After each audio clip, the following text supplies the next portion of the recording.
समता सैनिक दल अनाथ तमाम जो संगठन हैं तो लगातार इस आंदोलन के साथ जुड़े हुए हैं। तो मैं चाहूंगा कि इस मौके पर वो विचार रखेंगे। उससे पहले लामा जी कुछ कहना चाहते हैं। लामा जी बोलना नहीं चाह रहा था, बोलना पड़ रहा है। मैं माइक जस्ट 2 मिनट के लिए ले रहा हूँ।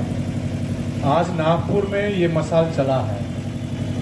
अभी मेरे संभाषण में बताऊंगा ये मसाल यात्रा क्यों करना पड़ रहा है। यहाँ पर कई उपासक उपासिकाएं भिक्षुगण है। आज 10 तारीख है, 19 तारीख तक महाराष्ट्र में ये घूमेगी मसाल। आज ही ये मसाल हैंडओवर लीजिए जहां करना चाहते हैं। कोई यवतमाल का होगा, कोई भंडारा का होगा, या जहां की है वर्धा की या मुंबई की, जो भी है, आप आज ही डिसीजन लीजिए और हम लोग ये मसाल हैंडओवर करेंगे। इसी प्रकार 20 तारीख से मध्य प्रदेश घुसेगी मसाल। तो मैं अभी यही कहना चाह रहा था कि अगला महाराष्ट्र में कहाँ होगी, कितने तारीख को होगी, ये आप लोग डिसाइड कीजिए। धन्यवाद। कड़वे जी। सर्वांना जय भीम, नमो बुद्धाय। आज आपण भंते लामाजी जे आहेत तर त्यांच्या नेतृत्वामध्ये जी मशाल यात्रा काढलेली आहे, तर ही मशाल यात्रा जोपर्यंत हे महाबोधी विहार मुक्त होणार नाही तोपर्यंत ही मशाल अशीच तेवत राहील। आणि याच्याकरता महाबोधी विहार जे आंदोलन आहे, तर या आंदोलनाच्या माध्यमातून जे काही आमचे संघटना, विविध संघटना आहेत, त्या सर्व इथे एकत्र आलेल्या आहेत। मग ती भारतीय बौद्ध महासभा असो, राष्ट्रीय बौद्ध महासभा असो किंवा समता सैनिक दल असो, अशा अनेक विभिन्न ज्या संघटना आहेत, त्या संघटनांना एकत्र आणण्याचं काम जे केलं असेल तर ते महाबोधी आंदोलनाने केलेलं आहे। आणि असाच हे अशाच प्रकारची एकी आणि एकीकरण समोरही जोपर्यंत हे महाविहार विहाराचा प्रश्न मिटत नाही आणि ही जी सत्ता आहे, ही महाविहाराची जी पूर्ण सातत्य आहे ते आपल्या बौद्धांकडे पर्यंत पोहोचत नाही तोपर्यंत हे आंदोलन अशाच प्रकारे सुरू राहणार आहे।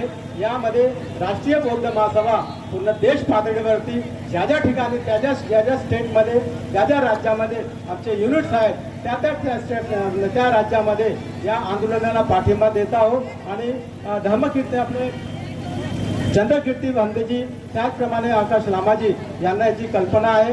आणि अशाच प्रकारे जोपर्यंत हे आंदोलन सुरू राहील त्याच्या निश्चितच आम्हाला याचं यश मिळेल, यात काही दुमत नाही। परंतु जनमत आणि ही लोकशक्ती आपल्याला दाखवणे हे फार गरजेचं आहे। आणि ही मशाल जोपर्यंत विहार मुक्त होत नाही तोपर्यंत ही मशाल तेवत ठेवणे हे तुमचं आमचं कर्तव्य आहे। आणि हा भिक्खू संघ आहे, या भिक्खू संघाच्या मागे तेवढ्याच ताकदीने आपल्याला उभं राहायचं आहे। एवढंच बोलतो आणि इथेच थांबतो, कारण की बरेच भक्तांना बोलायचं आहे, बरेच प्रतिनिधी आहेत, त्यांचे पण आपल्याला ऐकायचं आहे। धन्यवाद। आप लोग महाबोधि महाविहार चाहते कि नहीं चाहते हैं? तो आप तो उठ कर जाएंगे तो कैसे चाहेंगे बताइए। बारिश आ जाए, कुछ भी आ जाए, मैंने लाखों लोगों को देखा है, बारिश भी आए तब भी हिलते नहीं है। थाईलैंड में बैठे रहते, छतरी रहेंगे, छतरी नहीं तब भी रहेंगे, लेकिन धर्म के लिए समर्पित है। तो वो भावना आप लोग को पैदा करनी है। ये इतना संघर्ष लगातार आपने देखा कि आकाश लामा जी कितने महीनों से लगे हुए हैं, भिक्खू संघ लगा हुआ है, आप सब लोग लगे हुए हैं। और भी समय दीजिए जिससे इस आंदोलन को मजबूती प्रदान की जा सकती है। बालाघाट से चलकर आए संजय खोबरागड़े जी जो लगातार महाबोधि महाविहार के मुक्ति आंदोलन को समर्थन दे रहे हैं, तो मैं उनसे भी चाहूंगा कि इस मौके पर वो भी अपने विचार रखेंगे। आप जगह जगह से लोग आए हैं, भोपाल से, छत्तीसगढ़ से, मध्य प्रदेश से, महाराष्ट्र से, मुंबई से और इवन कर्नाटका, तेलंगाना, कई जगह के लोग इस आंदोलन में शामिल होने के लिए आए, क्योंकि ये देशव्यापी मशाल यात्रा हम लोगों ने निकाली है। क्योंकि जब तक आपका समर्पण नहीं, जब तक त्याग नहीं, तब तक बलिदान नहीं, तब तक ये आंदोलन हम जीतेंगे नहीं। अभी आप लोगों को करुणाकर भंते जी ने बताया है। तो मैं ये बात कहना चाहूंगा कि इस बात को आप ध्यान में रखेंगे। इसके बाद मैं आमंत्रित करना चाहता हूँ संजय खोबरागड़े जी। एकच साहेब, एकच साहेब. महाकारुणी तथागत बुद्ध, आधुनिक बुद्ध, परमपूज्य डॉक्टर बाबा साहब अम्बेडकर को सत नमन. मंचासन भिक्षुगण को त्रिवार वंदन.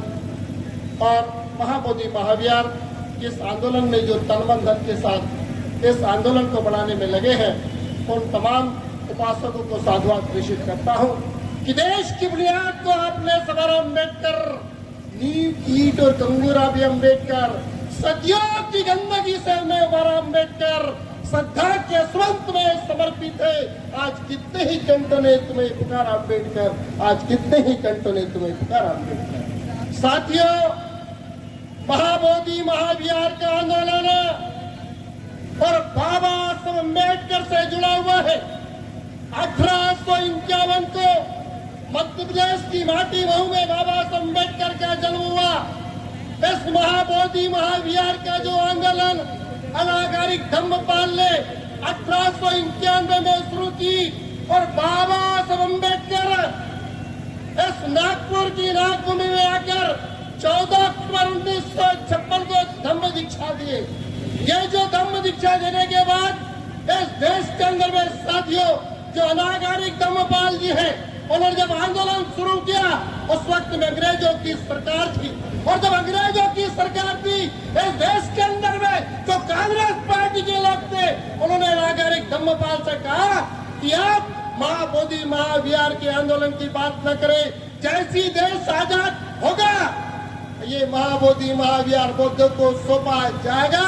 लेकिन दुर्भाग्य इस देश के राष्ट्रपति राजेंद्र प्रसाद ने एक कमेटी बनाते हैं और जब कमेटी बनाते हैं उस कमेटी के बाद महाबोधि महाविहार एक प्रबंधन कमेटी बनती है. और प्रबंधन कमेटी बनती है और क्या बनती है? वो बनती है कि 4 बुद्धिस्ट रहेंगे, 4 नॉन बुद्धिस्ट रहेंगे और एक जो कलेक्टर होगा वो भी हिंदू होगा. तो बहुमत किसका होगा? हिंदुओं का होगा. ये व्यवस्था होती है.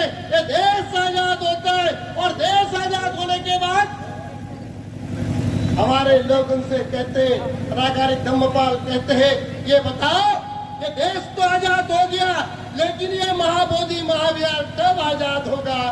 साथियों, मैं अपने नागपुर में आया हूँ, जो बात बोलने के लिए आया हूँ वो बात बोल के जाऊंगा कि यदि धोखा किसी ने किया तो इस देश के अंदर में गांधी, नेहरू और कांग्रेस ने धोखा देने का काम बुद्धिस्ट को किया है. वो सबसे पहला धोखा उन्होंने किया. इस देश के अंदर में बाबा साहब अम्बेडकर की 26वीं शताब्दी वर्ष मनाया गया. बहुत से लामा जी में आपको बता देना चाहिए, जो मसाल यात्रा है ये बाबा साहब अम्बेडकर की जब शताब्दी वर्ष मनाया गया तो नागपुर से नहीं वहां से एक धम्म ज्योति निकली और वो मसाल यात्रा निकली. पूरे देश के अंदर में ये आंदोलन चला. बाबा साहब अम्बेडकर का शताब्दी वर्ष रहा और महाबोधि महाविहार का भी शताब्दी वर्ष रहा. उसके बाद में जब अम्बेडकर वादियों में उत्साह जागा तो वहाँ पूज्य बनते आर्य नागार्जुन सुरेश साई ने आंदोलन किए. और आपको बता देना चाहता हूँ उनके एहसान को हम भूलना इसलिए नहीं चाहते कि जो लोग मीडिया नहीं था 3 लाख लोग यदि दिल्ली के अंदर में वहां पर इकट्ठा हुए, वोट क्लब में इकट्ठा हुए, मान्यवर कांसीराम साहब गए और जब मान्यवर कांसीराम साहब गए उनको लगने लगागा ये श्रेय मान्यवर कांसीराम साहब को चले जाएगा. तो साथियों, जो काम अभी कुछ भिक्षु लोग कर रहे वो काम धम्मवीरों ने किया और धम्मवीरों को राज्यसभा का सांसद बना के भेज दिए और आंदोलन को कटाक्ष करने का काम उस जनता ने किया. साथियों, यही नहीं, आगे चलकर हमें एक दुर्भाग्य से कहना पड़ेगा इसलिए कि सत्ता लोलुपता कभी कभी बड़ी हमको महंगी पड़ी. यदि पूज्य बनते आर्य नागार्जुन ने आंदोलन किए तो चंद्र पाटिल साहब एक आप गलत किए. बाबा साहब अम्बेडकर कहते हैं कि सम्राट अशोक ने अपने समय में सब अच्छा काम किए, धम्म को प्रचार प्रसार करने का काम किए, लेकिन एक काम ये करे कि पुष्पमित्र सुन को यहाँ पर सहयोग करने का काम किए. यदि वो नहीं होता तो शायद हमारा राजपाट नहीं जाता. ठीक वैसी हुए अल्पसंख्यक आयोग बना 92 में, 92 के अंदर में अल्पसंख्यक आयोग बना और जब अल्पसंख्यक आयोग बना तो इसलिए कि ये अल्पसंख्यक कौन है वो चिन्हित किया गया. जनता दल की सरकार थी, उन्होंने ये किया कि बुद्धिस्ट अल्पसंख्यक है और 25 और 26 बाबा साहब अम्बेडकर ने संविधान लिखे, अनुच्छेद 29 लिखे, ये अल्पसंख्यकों के लिए, ये बुद्धिस्टों के लिए लिखे। और यही नहीं, बाबा से जो संविधान चौक है, यह संविधान बाबा साहब अम्बेडकर ने लिखे। और संविधान में क्या लिखे? अनुच्छेद 13 में लिखते बाबा साहब अम्बेडकर क्या लिखते हैं कि अनुच्छेद 13 ये कि आजादी के पहले, ये संविधान लागू होने के पहले जितने भी विधि उपविधि नियम उपनियम थे वो सारे के सारे खत्म हो जाएंगे। ये देश में 26 नवंबर 1949 को ये अंतिम रूप से बाबा साहब अम्बेडकर का संविधान स्वीकार किया गया और 26 जनवरी 1950 को जब पूर्ण रूप से संविधान लागू हुआ तो साथियों क्या करना था? अनुच्छेद 13 का पालन करना था कि नहीं? अनुच्छेद 13 में बाबा साहब अम्बेडकर लिखते कि उसके पहले, यह संविधान लागू होने के पहले जितने भी नियम उपनियम बने अनुच्छेद 13 के समय ये शून्य माने जाएंगे। लेकिन इस देश की कांग्रेस पार्टी ने जिंदा रखने का जो काम की, सबसे पहले उसने धोखा दिया, उसके बाद लालू ने धोखा दिया, अब मोदी धोखा दे रहा है। मैं आप लोगों से निवेदन करना चाहता हूँ और निवेदन इस बात का करना चाहता हूँ कि दुश्मनों की पहचान आपके सामने है। इन लोगों ने धोखा दिए, इनके साथ आपको खड़े नहीं रहना है। इसलिए खड़े नहीं रहना है, इसलिए खड़े नहीं रहना आपको साथियों कि कहते हैं कि जिस दिल में आतिश उल्फत नहीं होती, हासिलों से ईमान की दौलत नहीं होती, और जो लड़ते हैं आपस में हर रोज उसको दुश्मन की जरूरत नहीं होती, उसको दुश्मन की जरूरत नहीं होती। मेरा आप लोगों से निवेदन है, एसआईडी के लोगों से मेरा निवेदन है, कम से कम आज का दिन तय कर लो, एक एसडी होना चाहिए। मैं चंदू पाटिल से आपसे भी निवेदन करना चाहता हूँ, आप तय कर लो, एक भारतीय बौद्ध महासभा होना चाहिए। ये सारे एक हो गए और मैं आपको दावे के साथ कहता हूँ, अरे सम्राट अशोक ने तलवार छोड़े हैं, हम बाबा साहब अम्बेडकर के बेटे हैं, तलवार को चलाना छूटे नहीं है। इस बात को ध्यान रखना, इस बात की बात को रखे, अपनी बात को विराम देता हूँ। जय जय जय जय जय भीम, जय जय जय जय जय भीम। हो गई ये पीर पर्वत पिघलनी चाहिए। शर्त यह है कि इस हिमालय से भी मंगा निकलना चाहिए।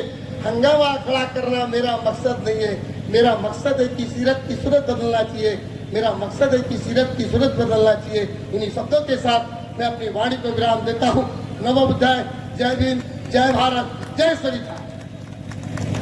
बहुत बहुत धन्यवाद संजय खोब्रागड़े जी, आपने जो व्यवस्था की बात बताई है और आपने देखा कि ये महाबोधि महाविहार का ये आंदोलन बीटी एक्ट को रद्द करने के लिए, महाबोधि महाविहार को मुक्त करने के लिए तो है ही है, लेकिन प्रबुद्ध भारत निर्माण करने के लिए भी है। ये कोई साधारण नहीं है। आपने देखा होगा इतने दिनों में, जब 180 दिनों से बोधगया में ये आंदोलन चल रहा है, तो ये जन जागृति का भी काम करता है।